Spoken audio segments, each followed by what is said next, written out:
Did anybody have the chance to herd any kids around? Well, move children from one place to another in an orderly manner. How'd it go? You'll notice if you were trying to do that with your younger siblings or with children you just knew, probably didn't go that great because you don't have any authority.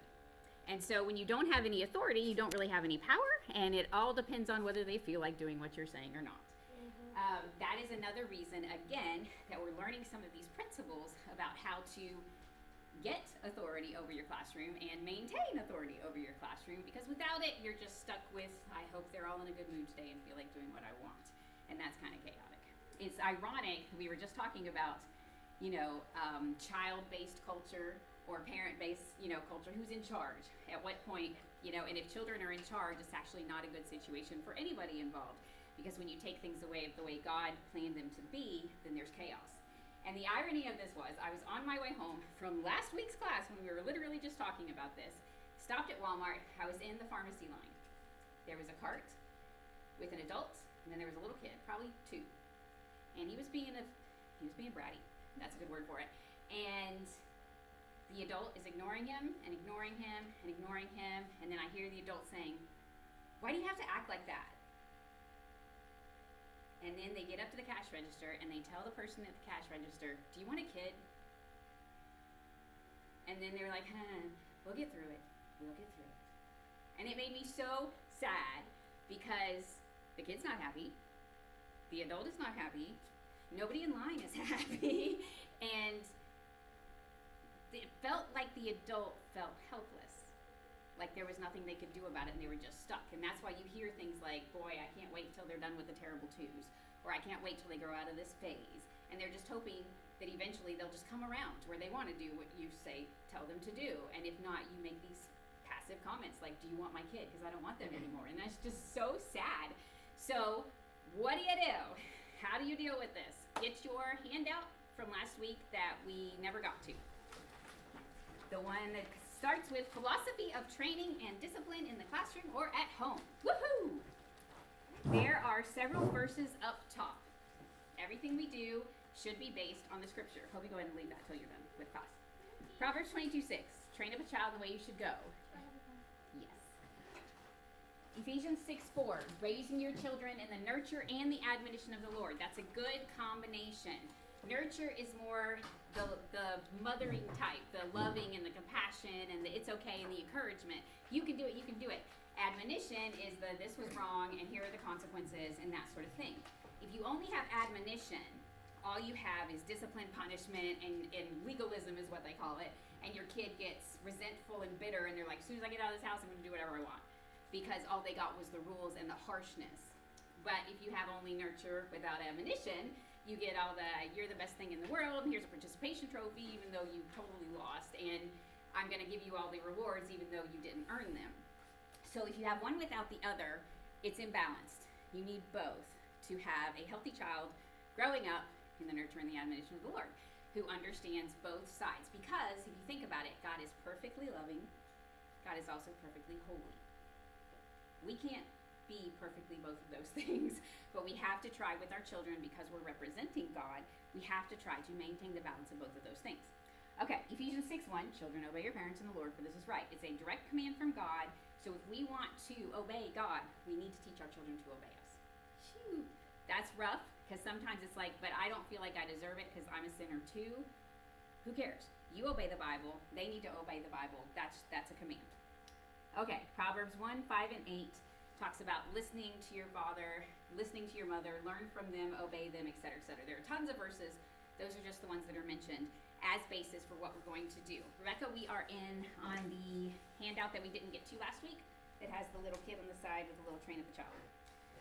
Okay, so if we want to, this is mostly in reference to when you have your own children. How are you supposed to raise them in nurture and admonition? Or when you have your own classroom. So say you're actually teaching in a school and you have a Bible class, and these are your kids from this time to this time every day of the week, or your class in Sunday school. How do you gather and maintain control? Not control as in like, that kind of control, but control as in we can learn together because we got the fence and the boundaries are clear. So let's learn a few tips and tricks and all that good stuff about that. Okay, in the beginning, you already know this first part. Training philosophy is belief results in what? Belief results in behavior, which is action. Belief results in behavior. Behavior has consequences. We do things based on what we believe. People call that your worldview. Your worldview is basically what you think is true about everything, about God, about man, about the universe, about where we came from, about what our purpose is. Is any of this real? Am I making all of it up? That's your worldview. Your belief results in your behavior. If you really do think we're just all accidents, we all came from monkeys or amoebas or whatever, why can't I steal your stuff if I want it? Survival of the fittest, you know? And why should I go to jail for that? Who are you to tell me I should go to jail? You just came from an amoeba too. So, you know, I'm going to slap you. Who cares? Behavior has consequences. If I slap you, you're probably going to slap me back, and, you know, etc. So, what you want to do as a godly leader, either a godly parent or a godly teacher, give clear expectations. You want to make it possible for your kids to blank succeed. Clear expectations. So as soon as your kids come into your class, or as soon as your kids come into your family, as soon as they are old enough to be aware of what you are saying, which is not when they're 7 or 8, just so you know, you want to give clear expectations. What is yes, what is no? And I always mean what I say. So for example, something silly, but when you were a tiny little kid, you probably had company over someday, and you were standing there, and you stuck your finger up your nose. That's not a sin, but your parents didn't want you to do it for some strange reason. And so they probably did something immediately. Don't put your finger up your nose. Well, maybe you didn't understand English yet, and so they take your hand and they take it down. And every time you stick your finger up, they take your hand down. And eventually you realize, I think they don't like me doing this. I don't think this is a game. And modify your behavior. Unless you want to get really, you know, just stubborn about it. You want to give clear expectations with your children. Make it possible for them to succeed. Now, we'll pause right there because you need to understand the difference between discipline and training. I will give you an object lesson. Okay. What is this? Okay, $100 bill, counterfeit. And it's got all these little different things on how you can find how a bill is counterfeit. So there's certain things about the watermark, about the ink. I could teach you all kinds of things. I couldn't teach you because I don't know any of this stuff. But if I was trying to teach you about how to spot a counterfeit, you would think the best thing to do would be to show you all the ways people counterfeit. Problem is, there's an infinite number of ways people can try to counterfeit. So if all I ever do is this is bad, this is bad, this is bad, this is bad, and this is wrong, you will learn these things. But it's almost like with kids, that's the discipline aspect, the behavior. Yes? I know this kind of lesson too. Oh, goody. Did you know where I'm going? Mm-hmm. This is the behavior aspect. So don't do this, and don't do this, and this is wrong, and this is wrong, and this is wrong, and this is wrong. The thing is, if it's only behavior, then all they have is behavior. Principles, if you want to teach people how to recognize counterfeit money, you have them study the real thing. Not the bad one. You have them study the real one. Now, the more you study the real thing, the more you're going to recognize when something's not right. This is teaching the principles of Scripture. This is training ahead of time. This is what we want to do. We want God to be pleased with us. We want to be holy. We want to be kind. We want to be gracious. We want to be la la la la la. And so if you teach the principles of Scripture, then the behavior is easier to discipline. So say, for example, Bobby kicks Sammy out on the playground. Well, you just had a lesson on kindness. So you can say, Bobby, what did you just do? Kick so-and-so. Was that a kind thing to do? So you could go on and on about you shouldn't kick somebody, you shouldn't kick somebody, you shouldn't kick. Well, they'll be like, yeah, but they blah, blah, blah, blah, blah, which is why I have every excuse in the world to kick them. Now we're getting into rationale. Or all you taught him was not to kick him. So he's like, well, I can punch him, right? You didn't tell me I couldn't do that. Trust me, it's going to come up. But you didn't tell me I couldn't do that. So if you're trying to do the no, no, no's and behavior, all you get is them following your behavior. If you teach the principles, then this is our goal. This is the real thing. And so then it's easier for them to recognize sin because they've seen the truth. I don't don't know. What else? Do you see anything different about these two things? This is a newer version. So if all you're teaching, this is bad stuff, bad stuff, bad stuff. If I'm teaching my children, I'm probably thinking of all the stuff that was bad when I was a teenager or when I was a kid. Things change. You guys have the internet to deal with. There's no way I could teach you all the bad things about the internet. But if I teach you about holiness, which is purity, and purity is not just in what you do, but it's in what you think and in what you see and what you allow yourself to see. And you learn the scripture about, I will set no evil thing in front of my eyes. You teach the principles. When a kid, something pops up on his computer, he wasn't even looking, but there it is, and he understands about purity. It's like, that's not it. Turn it off. That's if he teaches principles. If not, you have to wait until now he's sucked into all this, and you're like, whoa, that's bad, stop it. It's like, what? That's the difference between training and discipline. Discipline is important, but it should be part of training. Okay, I'm putting this away. This is not a prize for anyone today. Thank you very much. And I'm not losing this. Won't give it to Lucy so she can throw it on the floor. All right, you're giving clear expectations for them to succeed. So let's get into training. Let's talk about what training actually is. What it's not, number one, don't punish for things they don't know. Training means you're not just reacting to stuff. So say, for example, I'm like, I'm going to teach you how to teach the Bible really well. Get up here and teach a Bible lesson. Well, you won't talk to me anyway. Well, get up here and teach it. You know the Bible. You've been to school. Whatever. You get up here and you start teaching. I'm like, no. Do it this way. No. You did that wrong. No. That's not your fault. Nobody taught you any different. So you want your kids to not be scared all the time that they're going to do the wrong thing. So don't punish them for stuff they don't know. So say, for example, a cuss word. I remember the one time in my life that I said a cuss word. I was 5 years old. I was at a neighbor's house. They weren't believers. And I don't even remember what the cat did. The cat did something. And the lady said, you blank cat. And I said, you blank cat. And she was like, you shouldn't say that word. I'm like, why not? She just said it. That's bad training. That's not a good example, just so you know. But then she had to go on some, I don't even know what about adults and kids and yada, yada, yada. But the point was, it wasn't a sin for me. I did not know it was wrong. So I should not get punished for that. What I should get is trained. So that would be the time, maybe you're just utterly shocked, but you pause and you're like, did they do this willingly and knowingly? Was it a known sin? If not, that's a teaching moment. You can say, hey, come on over here, I want to talk to you about something. You're like, you know that word you just said? That's not a good word. It's not a helpful word. We don't use words like that, okay? Then after that, if they say it, now it's something to discipline, because now they're doing it knowingly, knowing that it's wrong. Does that make sense?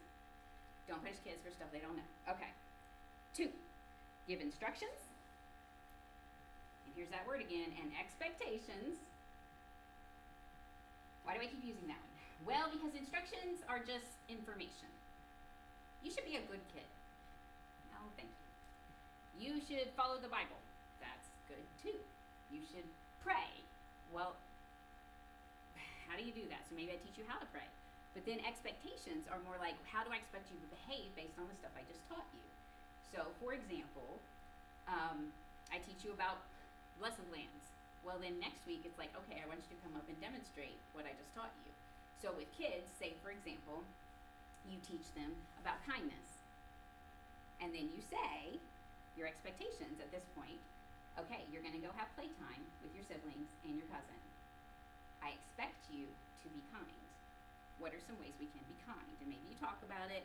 What are some things that are unkind? Maybe you talk about that. And every single time they come over, they get in a fight over this one toy because they all want to play with the one toy. And you thought about buying 17 of them just so they'll stop fighting. That's not right, though. That's a distraction. That doesn't help them build character or do the right thing. You want to help them succeed. So you teach them, okay, what are kindness? Well, maybe letting them have it first. What would be unkind? Grabbing it, hitting them over the head with it, yelling and screaming. Okay, I expect you to be kind. And then, test them. You want to give them as close to immediate chance to apply what they've learned as possible if you are in training. So you train them. So for example, don't touch that whatever.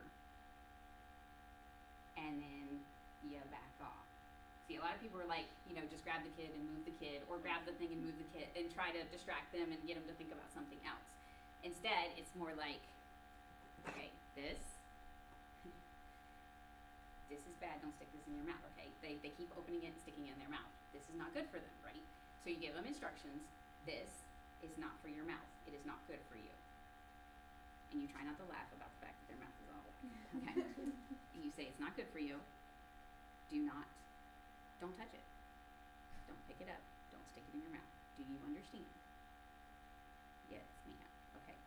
So then you don't just put it away so they don't see it for another week and a half and forget all about it. So next time they see it, they're like, ooh, stick this in my mouth. Now it's time to test what they've learned. Stick it right in front of them. That's hard, y'all, as parents. Oh, man. You're like, I know what they're going to do. And so they're looking at it. They want sits. They look at you. They look at it. They look at you. And they've got to decide. Now it's the testing time for them. This is their flesh versus their spirit. Am I going to obey you? Am I going to do what I want? Now remember, you're representing God, so you have to win. My mom said that once when I was a teenager in class. She was a teacher, and she was like, you can keep going, but I have to win. And that really stuck with me, because I was like, oh, you should stop right now. But that was the point, was if I give in and let them be in charge, I have not represented God well. So no matter how much I want to, no matter how tired I am, and whatever, like, can we just watch TV? I have to win this one. Because I trained them, I gave them expectations, and now we're testing it. And there need to be consequences one way or the other. So I say, don't touch it. And then I wait. And I wait for them to choose. And they look, and they look, and they look, and very often this is what happens. You ask any parent, it's pretty hilarious. They're like, look you straight in the eye. And they're waiting for you to react. Did they really mean it? Be prepared to be tested yourself. They will test you. And then after you get them totally trained, about a month will go by, and they'll wake up and be like, I think I'll test all the rules again. It was very strange. But anyway, so then it's this. And then you can give them a warning. I said, don't touch it. Calmly, not yelling. Look, look, look, look, look, look. Now, if they choose not to, that should be rewarded. They chose the right thing. They need to know there's positive consequences for obeying. If they do it, don't stop them from doing it. They did it. It's Adam eating the apple. They chose to sin. They chose to go against your authority, and they know it. And so do you. So there needs to be consequences for that too. So when they do that, that's when there are consequences. Now you don't get mad and start screaming at them, because that doesn't represent God very well either. It's just more like, don't make mom mad. That's what they learn from this. So instead, they touch it, and then you say, okay. And you take it, and then there are negative consequences. And they learn, it's not as fun to do this as I thought. It's not fun to disobey. It is fun to obey, because there are good consequences. That's how this works. Okay. Number 3, which we just talked about, consequences for what they were taught. Good or bad. This is what is training. Discipline is just the bad part. I will punish you if you do bad. Training is this idea that belief results in behavior, and behavior has consequences. I will teach you what you should train up a child in the way he should go, not just in the way he shouldn't go, but in the way he should go. So, lean down to the bottom on this stuff in bold. Training is you leading. You're the one in charge. So they learn by clear instruction and consistent response to action. They learn, if I disobey, negative things are going to happen. If I obey and do right, positive things are going to happen. It doesn't take long to train a child. Kids are smart. They are very, very smart. They discover, if I say, blah, blah, blah, I get an M&M. And if I say, yakety yak, I get, I don't know, a skunk. That's a bad idea. I get a rock. Now, some kids really like rocks, but, you know. You see my point? They learn real quick. It's not even about sin to them. It's just a matter of, if I do this, this is good. If I do this, this is bad. That's training. And when they're little, that's your job. Because between about 0 to 5 is when pretty much their character is developed and cemented. They don't even remember it usually. So they're not having all these memories of all the times that, you know, they had negative consequences and you're like, oh, I hate this so much. What they are going to remember is all the lessons learned. It's going to be part of who they are, just like learning to walk, learning to talk. It's just who they are then, and that's what you want. Okay. There's one more. Right. Training is you leading, not just responding. That's passive. just responding, the kids learn by chance. When they do the wrong thing and they get punished for it. And what that results in is a lot of fear or anxiety. I don't want to do the wrong thing, but I don't know what the wrong thing is. And so I'm just kind of scared to do anything because I don't want to cross that line. Okay, so this is the structure you were always expecting from your children. Here's how it works. Here's the little pattern. Da-ding, da-ding, da-ding, da-ding. Number 1, listen to instructions, which you are doing right now. Congratulations. Number 2, follow instructions. That's important. Just like in the scriptures when he's like, go out and work in my fields, and the one says, sure, I'll do it, and then he doesn't. And the other one's like, no, I won't, and then he does. And Jesus says, which one obeyed his dad? They were like, well, the one who actually did what he said. He came around. Whereas the one who was like, oh, sure, sounded real good, made everybody feel good, but he didn't actually do what he was told. So, listen to instructions, follow instructions. Understand obeying, disobeying, and the consequences, positive and negative. You want your classroom to just know, and it won't take very long. You teach them, here's what's expected of you, here are the instructions, here's the rules, and here's what happens if you do obey the rules, and here's what happens if you don't obey the rules. And voila, there you go. 4, accept consequences and learn and move on. That's important too. It will help their character growth if they understand this idea of, I learned what I'm supposed to learn, and if I do wrong, there are negative consequences. I receive those, and I learn from them, and I move on. I don't get all in a big pout, and I'm a storm cloud for the next 3 weeks.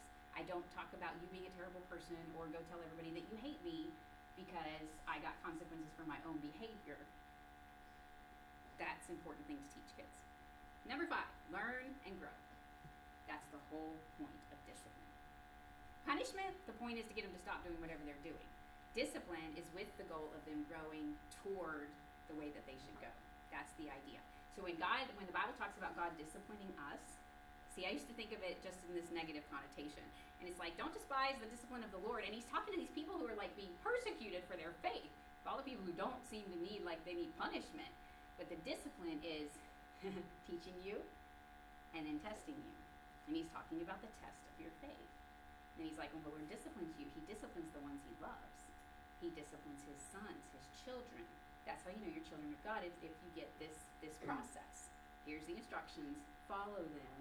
If you follow them, there will be consequences, good or bad. And then he starts talking about the rewards for learning and growing in the Lord. It's not getting spanked. That wasn't really what he's talking about. That is part of it if you choose to disobey and rebel. But if you choose to obey, there's rewards for that. It's a pretty cool thing. Now, we got to the don'ts in this little box. Thou shalt not. The things that will mess up your training big time is if you lose the trust and respect of your children, whether children in your classroom or children in your home. Don't lie. That's number 1. For one, that's one of the 10 Commandments. So if you lie, not only are you disobeying God, but you are terribly misrepresenting it. God cannot lie. If your kids get the idea that God lies sometimes because you do, wow, that makes you a false teacher. I would be scared. Okay. Don't give empty threats. I call these Santa promises. And the reason I call them that is like, if you don't do the right thing, if you don't straighten up, Santa's going to bring you coal in your stocking this year. How many times have you heard people saying that? If you don't, you're going to not get any presents this year. Everybody on the blooming planet knows you're going to get presents. You're not going to get coal. You're going to get what you want. It's just an empty threat. And for a while, when kids are really little, they'll believe you and they'll be like, oh, I better straighten up. But they'll figure it out pretty quick. And you're like, okay, this is all right. You don't want them thinking of God as this kind of Santa Claus or genie or like, I'll try to be good, but, if I mess up and stuff, he's going to give me stuff anyway because he loves me. God's love. Yay. Okay. So I can do whatever I want, really. As long as he can't see. Don't bribe. Oh. Don't threaten, don't bribe. These are pretty hefty words when you're talking about kids. What are we talking about here? Okay, don't give empty threats. So does that mean you should threaten children? Okay. What we're talking about is, if you do this, this is what's going to happen. So, for example, you call your kid in the store, and then you hear the parents say, I'm going to leave you behind. If you don't come by the time I count to 3, I'm leaving you here. my goodness gracious. And so then they're like, okay, I'm leaving. And then the poor kid is all traumatized and they're like, hopefully they're not actually going to leave the child, but maybe he would learn something, I'm not sure. But say, for example, you say, if you disobey, you're not going to get your allowance this week. So say, for example, you were going to get some, maybe not allowance, say you were going to get to go to a party. And your parent says, if you continue being unkind to your cousin who keeps stealing that toy, you're not going to get to go to the party. And you say this because you're like, I'm sure that will make them be nice. And they won't. Because you wanted to go to the party too, and they wanted to go to the party, and they've been looking forward to it. Be careful with your threats. Be careful with what you say, because you need to stick with it. So if they were continuously unkind, you need to be willing.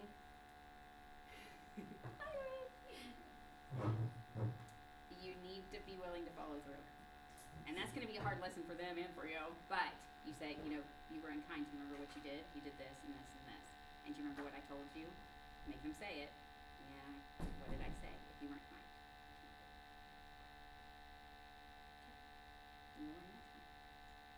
And then you're going to have to deal with them being very upset, probably crying all the way through the party maybe, but you need to stick with it. Because when God says something, he means it. Now there are times when God does turn based on if people repent and things like that. So that's another issue there. But don't say things that you just totally don't mean, trying to get your kids to do what you want. Like you're in Walmart and they're screaming and you're like, you don't stop. I'm not eating supper for the next 3 weeks. Don't say that. Okay. A bribe is the opposite of a threat.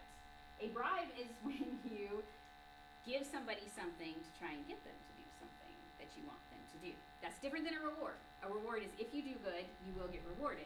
A bribe is, here's a lollipop, honey. Here's a lollipop. Now, don't you want to be nice to your stupid cousin? You're like, thanks for the lollipop. Smack. Bribes don't work. Bribes are a bad idea, and they don't teach kids good lessons. All they do is teach kids that you care so much about them doing what you want that you'll give them nice stuff. So that tells them maybe I should disobey again. Maybe I'll get another lollipop. Okay. Again, you're always training whether you intend to or not. All right, you represent God to your kids. The Bible talks about there being a higher accountability for those of us who teach the scriptures. It's something to take very seriously, even if you're teaching little tiny people. You are sometimes, especially if you're the parents, you are their first representation of God. When we think of God, our first thought tends to be our daddies, and then our parents. And so you need to behave in a way that honors the Lord and represents him well. You are his ambassador on earth. And if you go to some foreign country as an ambassador from America, everything you say or do represents America. And if you're obnoxious, you're like, boy, those Americans. Hey, the biggest hamburger I've ever seen in my life. Okay. So, at the very end, you got 2 more lines. Training is hard at first, but easy later. Training is a lot like training for a marathon. You have to do a lot of stuff you don't feel like doing. You have to get up early. You have to exercise. I don't really know because I'm going to train for a marathon, but I know it's unpleasant. And you're going to have to give up a lot of the food you like. You're going to have to give up some of the activities you like. It's hard, hard, hard, hard. But then you start building muscle and you start building endurance. And suddenly you're like, wow, I can run farther than I ever thought I could. And it gets easier. Not training is easy at first, but hard later.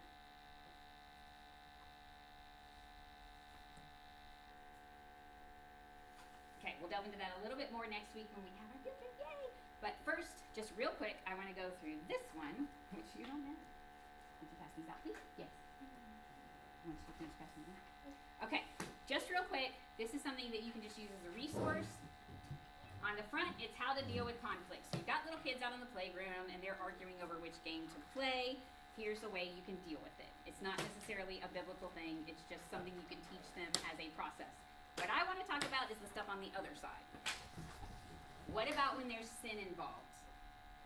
How to resolve the conflict is more like trying to deal with it before it becomes sin, when they're just disagreeing with each other. But what about when Bobby just hauls off and kicks Sammy because he's just done? Okay, here we go. How are you supposed to deal with this?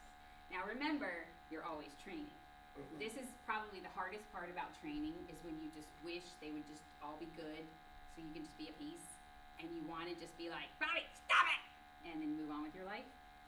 With your own kids, when you're tired, it's the end of the day, that sort of thing, and they do something, you're like, I know I need to deal with that, but I'm so tired. Whew, okay, so here's some things that will help. Again, this is a training thing, and once they get used to the way you do it and the process, they know what's coming, and it's more like we ask this question, they answer, we ask this question, the answer. This is what we do, and this is what we do, and this is what we do, this is how we resolve it. So here is a process you can go through when there is sin involved. So number one, you want to make sure they have a biblical understanding of what is right and wrong. Again, you don't want to punish them for things they don't know. So if it's a random visitor who's never been to your church before, he kicks Sammy, he's been taught all his life, fight first so that you win. He doesn't know that this is not biblical. So that's where you got to start. Or just some kid who just hauled off and did it because he was mad. But he made fun of me, or he did this, and blah, blah, blah, and so it's fair. Or he kicked me first. That's always the best. Okay, so you ask these questions. So, what did you do? I hit Bobby. Oh, he hit him now. Man, he's really going at it. Do you know what the Bible says about being kind to others? If he doesn't, you can teach him. If he does, well, now he's accountable for it. What you did was wrong. God calls that a sin. Whew. We don't like calling things sin. We like calling them not being very nice or whatever, but teaching them from the very beginning, because the scripture says, faithful is he that is least.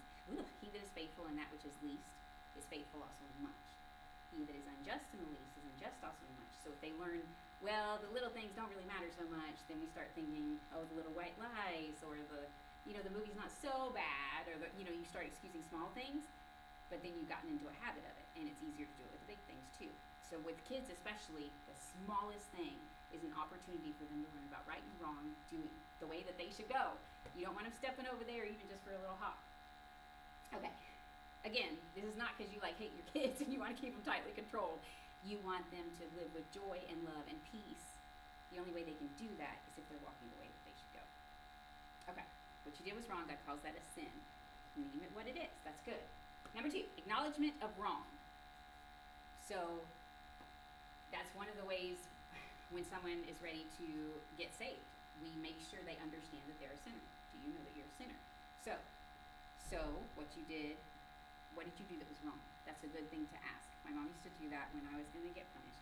And she would be like, why are you getting the spanking? Oh, I hate that so much. I'd rather she just did it and got over with, because then we moved on. But the idea of her looking me in the eye and making me acknowledge this thing, that taught me more probably than the punishment did, because I needed to think about what did I do that was wrong, and the fact that I was getting punished for what I did, not because she was mad. There's a difference. Okay, I hit Bobby. Why was that wrong? That's a good thing to ask too. Because you don't like it? Well, no, because God says we're supposed to be kind. So having him understand, now you've taught him an entire lesson right here. That's how God can turn bad things into good. Number 3, make it right with God first. Ultimately, all sins are against him. So if someone sins, the first sin is against God. Then it's against the other people. But always God first. So you stop, you pray, you have him tell God what he did wrong, admit that it was wrong, ask for forgiveness. It's a good practice for him to get into. Good practice for all your kids to get into. And yourself, as a matter of fact.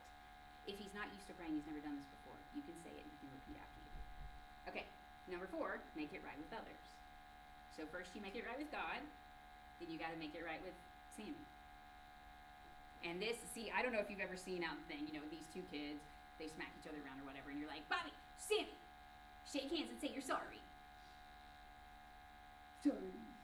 And they're like, ooh. You're like, if you don't get any ice cream. That has nothing to do with reconciliation. I understand why people do it, because it's good practice even if you don't feel like it. But this is actually dealing with the whole thing. And once you've made it right with God, it's a lot easier to want to make it right with the person. And recognizing that you're the one who's been unkind. There's a lot of things in here that help with just real life. Bobby's going to be in a better shape for the rest of his life thanks to this one thing you did right here. Okay. Someday, when he's in international relations, peace between nations, he'll be like, I told him. Okay. So you have the two kids to come together, and now Bobby needs to confess to his friend. Ooh. By SSA. So, no, you need to say what you did. I'm sorry that I kicked you. It wasn't kind. will you forgive me? Those are some, like, among the four hardest words to say in the whole entire world. Will you forgive me? Because we like to just say sorry, and the other person's like, okay. But that's not the biblical model. Will you forgive me is actually asking for forgiveness, and the other person needs to give it. So now we're talking about Sammy's heart too. Whew, sheesh. Like, where did playtime go? You just lost all playtime. All right. If they reconcile, number 5, no further consequences. Because it has been resolved. So you don't need to punish him anymore. You don't need to go on about it. You don't need to announce it to the whole class. You're done. Because it got fixed with God and fixed with man. It's done. According to the scriptures. So, unless he broke the Rubik's Cube and you need to replace it and all that kind of stuff. If there's something like that they need to replace, or that's a biblical thing that if they destroyed something, then they need to fix that. But that's a consequence of making it right, not you did this, and so I'm going to keep bringing it up again. If they won't reconcile, if they refuse to, now you've